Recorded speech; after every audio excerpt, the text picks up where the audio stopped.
Olá vocês, sejam todos bem-vindos e bem-vindas a mais um vídeo aqui deste canal.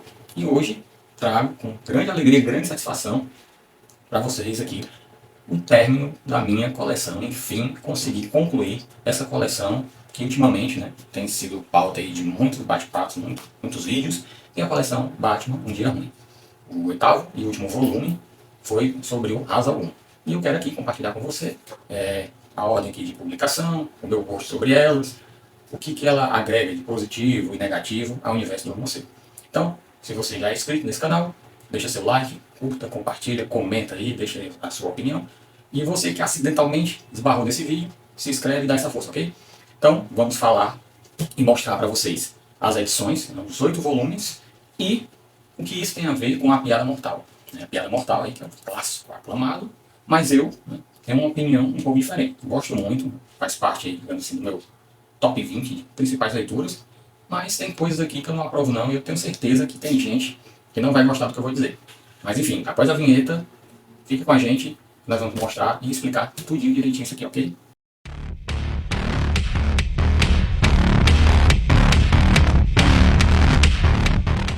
Bom, entre os anos de 2022 e 2023, foram publicados 8 volumes dessa coleção conhecida como Batman Um Dia Ruim. Em 2022 tivemos o primeiro volume que disparadamente, indiscutivelmente, o melhor de todos, que foi o Charada Um Dia Ruim. Uma obra aí de Tom King, que ganhou o prêmio Eisner. Isso aqui ficou conhecido aí no submundo das HQs como a Piada Mortal do Charada. Bom, Piada Mortal por quê? A ideia dessa coleção foi exatamente não trazer uma cópia do que foi a Piada Mortal do Alan Moore, mas uma inspiração. A Piada Mortal ficou conhecido aí como um dia ruim do Coringa, onde basta um dia ruim na vida de uma pessoa para ela se tornar um louco, e assim um vilão. Então essa expressão ficou marcada nisso aqui. Piada Mortal, como eu já falei anteriormente, é um clássico, é uma leitura que eu recomendo, é uma leitura assim, indispensável para a cronologia, porque ela fala da origem, considerada até agora a melhor origem contada aí do Coringa, a questão da gangue do capuz vermelho e tudo. Mas, será que hoje, se as coisas não tivessem dado aí uma guinada, essa obra seria tão aclamada como ela é hoje em dia? Por que eu estou falando isso? Olha, o que ela traz aqui? Essa origem do Coringa, algo que explica um pouco da sua loucura, mas aqui tem duas coisas que eu considero que são pontos negativos. Primeiro, no final, fica ali nas entrelinhas, uns acham que sim, outros não, que o Batman matou o Coringa. E nós sabemos que a conduta e o código de conduta do morcego é que ele não mata. Então aqui já foi uma obra que tentou ali distorcer um pouco daquilo que faz parte da essência desse super-herói, que é não matar. E o outro ponto que eu considero negativo é que nessa história, simplesmente o Coringa dá um tiro na Bárbara Gordon, que é a Batgirl, e a Batgirl então se aposenta, a Bárbara Gordon fica paralítica, então não tem como mais ser a Batgirl. Você já pararam para pensar? Um bom tempo depois, ela foi trazida, essa personagem, para as HQs, a Bárbara Gordon, só que com uma oráculo, seria uma consultora aí, uma hacker, que trabalha em função aí da Bat-família. E posteriormente ela foi curada, foi recuperada e voltou a ser a Batgirl. Tivemos outras aí no meio do caminho, mas enfim. Imagine que essa história clássica, todo mundo ama, simplesmente tirou, arrancou das histórias uma das personagens mais queridas e mais carismáticas da Bat-família, que é a Batgirl. Imagina se ninguém tivesse tido a ideia de trazer essa personagem, a Bárbara Gordon, de volta para os quadrinhos, mesmo como oráculo. Que falta nós teríamos hoje dessa personagem? Então, assim, é uma obra que ela foi salva pelo bom, na minha opinião. Então, são esses dois pontos que eu não aprovo muito. Sei que tem gente, a grande maioria não vai concordar, mas por isso que essa obra aqui todo mundo dá 10, eu não dou 10 por conta disso. Eu dou um 7, no máximo 8. Mas enfim, voltando para cá, essa coleção Um Dia Ruim foi inspirada na Piada Mortal, como eu falei, o pessoal chama aí, seria a Piada Mortal de alguns personagens. Então, o primeiro, como eu já falei, que indiscutivelmente a melhor história de todos, Charada Um Dia Ruim. A segunda publicação foi sobre o Duas Caras. O terceiro, sobre o Pinguim. O número 4, sobre o Senhor Frio. Inclusive, tem um vídeo aqui no canal, o último vídeo do ano passado. Uma história muito boa, Senhor Frio. O volume 5, sobre a Mulher Gato, personagem importantíssimo no universo do Batman. O volume 6 sobre o Ben, personagem que foi criado, né, para o grande arco aí, que é do Morcego, né, que estará sendo em breve publicado aí, a saga do Batman. O volume 7, história incrível sobre o Cara de Barro. Uma história sobre o Cara de Barro como você nunca leu antes. E por último, considero fechando com chave de ouro, sobre o Ra's al Ghul. Então, esses foram as 8 publicações dessa coleção. Começou no ano de 2022, terminou no ano de 2023 e o preço de capa, da primeira até a última, R$ 24,90. Bom, dito isso, eu vou agora, né, mostrar para vocês qual foi a minha ordem, digamos assim, de leitura, né, levando em consideração o meu gosto, naquilo que eu consegui captar. Não estou desmerecendo a que ficou em último. Para mim é uma coleção muito boa, indispensável, senão eu não teria comprado todas. Mas assim, tem algumas histórias que marcam mais. O objetivo disso aqui é mostrar que cada personagem, ao longo, né, da sua trajetória, ocorreram episódios que forjaram essa personalidade aí criminosa. Então, algumas pessoas não gostaram de alguns itens porque achavam que isso aqui seria o ano 1, uma história de origem de cada um. E não é bem assim.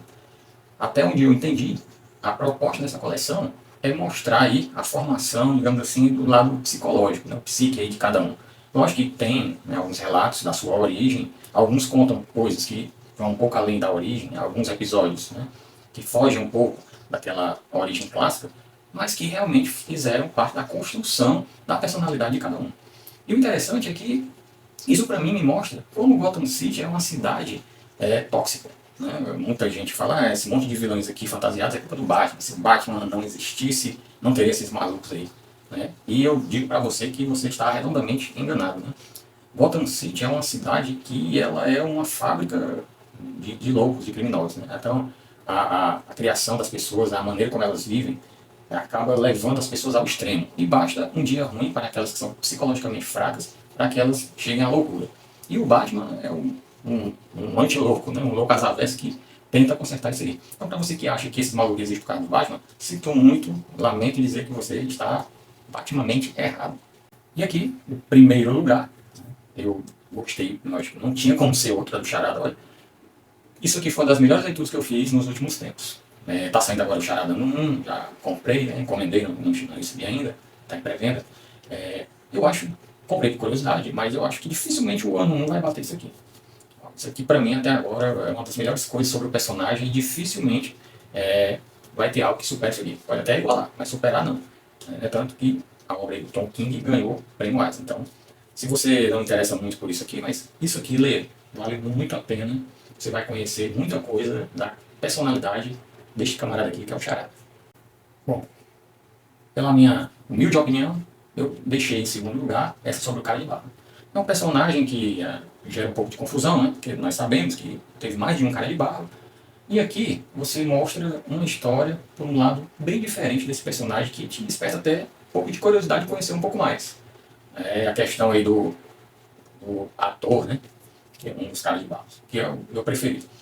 Mas aqui realmente é uma história bem interessante, chamou muita atenção e eu recomendo até a você, se tem essa coleção e ainda não leu, depois do Charada, começar por esse aqui. O meu terceiro lugar foi o Ra's al Ghul. Né? Lógico que o Ra's al Ghul é um personagem aí que existe bem antes, né, da existência de Gotham, faz parte desses malucos aqui que surgiram aí, emergiram mediante a decadência de Gotham City, mas ele está diretamente ligado à cidade. Aqui tem um ponto curioso, né, um flashzinho aí da infância do Ra's al Ghul, que explica um pouco, né, para que ele se tornasse esse ecoterrorista, confronto aí Batman, Damian Wayne, né, seu filho, contra avô e mãe, né, o Ra's al Ghul, avô do Damian Wayne, e a Talia al Ghul, né, que é a mãe do Damian Wayne. Então é uma história muito legal, o Batman que morre no final, é colocado no Poço de Lázaro, ele volta, né, até mais forte, né, mais rejuvenescido, e um desfecho bem interessante. Tá aí uma história que merece a pena ser lida. Quarto lugar, Senhor Frio, aqui realmente foca naquela origem clássica, né?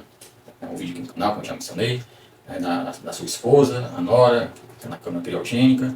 Mas aqui é uma história sendo contada aí, né, num período natalino, né, pelo Batman e Robin, lembrando e fazendo aí um flash aí, né, um flashback dessa trajetória do Senhor Frio até acontecimentos atuais nessa história, certo? Então, meu quarto lugar aí para o Senhor Frio. Quinto lugar, Mulher Gato, né? fiquei até um pouco na dúvida entre ela e o Senhor Frio, mas a Mulher Gato é uma personagem que já tem tanta obra espetacular, né? Esse ônibus aí, tá saindo aí do break, então né, já é um material super bacana e super clássico. Mas tem uma história boa, contando um pouco né, dessa personagem, né, da sua personalidade bem intrigante. E realmente não é a melhor, mas também não está entre as piores. E aqui o sexto lugar, o Ben, é um personagem que a princípio né, foi criado ali para quebrar o morcego. Muita gente achou um pouco sem lógica, o cara foi criado só para quebrar o Batman, né? Mas depois ele acabou sendo incorporado aí nesse universo. E aqui nós temos né, alguns fatos aí bem curiosos sobre o Bane, a sua origem né, e o porquê dele ser assim. Nós sabemos né, que existe a história de origem né, de Santa Crisca, mas aqui trazem elementos né, que dão assim, um tempero melhor à construção do psicológico desse personagem. Sétimo lugar, Pinguim. É uma história ruim, tão ruim? Não. É uma história né, interessante, né, mediana, mas ficou entre os últimos, por quê? Porque é um personagem que tem muita coisa para se explorar. Aqui leva muita questão do lado familiar, Pinguim e tal, mas assim, eu acredito que poderia, porque a bagagem do personagem né, proporciona isso, ter enriquecido mais a história. Né? Repito, não é uma leitura ruim, mas é um personagem que teria muito mais a ser explorado e não foi. Isso vale também para Duas Caras, né? Ficou aqui em último lugar. A galera gosta de fazer de trás para frente, né? Eu sou meio do contra, né? Melhor para o pior. Esse aqui foi o pior porque, repito, a história não é ruim, mas, poxa, Duas Caras é um dos maiores vilões aí, a galeria de vilões do Batman. Levou muito a questão da relação dele com o pai, né? Todo mundo sabe que o dia ruim, o dia fatídico na vida de Duas Caras foi o dia que ele né, foi jogado ácido na sua cara. A vidente, então, vira Duas Caras. Mas aqui um fato curioso é que aquele foi o dia ruim, não, porque aquele ali foi o estupim, né? De toda uma trajetória de traumas, né? Mas repito, não é ruim, deixei em último, porque é um personagem que também tem muita bagagem, muita coisa que poderia ser explorada. Então, meus amigos, né, apresentei para vocês aqui a minha coleção, fiz algumas considerações sobre a Piada Mortal, vá com calma aí nos comentários, por favor. Mostrei aí a leitura que eu mais gostei, a que eu menos gostei, e eu queria saber a sua opinião. Se você tem essa coleção, se você já adquiriu algum item, se você pretende comprar alguns a partir desse vídeo, né, se interessou, deixe seus comentários. E agora, algo para se refletir. Será que nós poderíamos ter uma segunda temporada, né, uma continuação dessa coleção Dia Ruim? Eu acredito que sim. Se você conhece bem a galeria dos vilões do Homem-Morcego, grandes vilões aqui ficaram de fora. Vou começar por um super clássico que é o Espantalho. Quando eu vi o final lá da coleção, eu não veio o Espantalho. E aí eu fiquei com essa pulga atrás da orelha.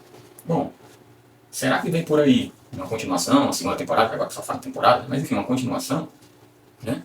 E talvez zero de novo, né? Vai ser a primeira. Na verdade aqui não tem nem numeração, né? Então seria realmente uma continuação. Olha, o Espantalho, como eu falei, né? Poxa, o personagem aí, Arlequina, Era Venenosa, Morcego Humano, Victor Zez, Hugo Strange, e mais? Ventríloco, poxa, Chapeleiro Louco. Então, muitos vilões aí né, bem interessantes que ficaram de fora. Mas esse que eu falei, né? Arlequina, Era Venenosa, Espantalho, Morcego Humano, poxa. Então aí já dá né, para gerar aquela expectativa boa e podemos ter aí, em breve uma segunda rodada. Não sei se isso é só coisa da minha cabeça, mas personagem para isso, né? O Homem Morcego, seu universo aí tem de sobra. E é isso, meus amigos, espero que vocês tenham gostado. Mais uma vez, muito obrigado para você que é inscrito, aqueles que, né, todos os vídeos, né, comentando, dando opinião, sugestões, enfim. Muito obrigado a você e na próxima semana nós vamos estar aqui com mais um vídeo deste canal que tropica, mas não cai. Tchau.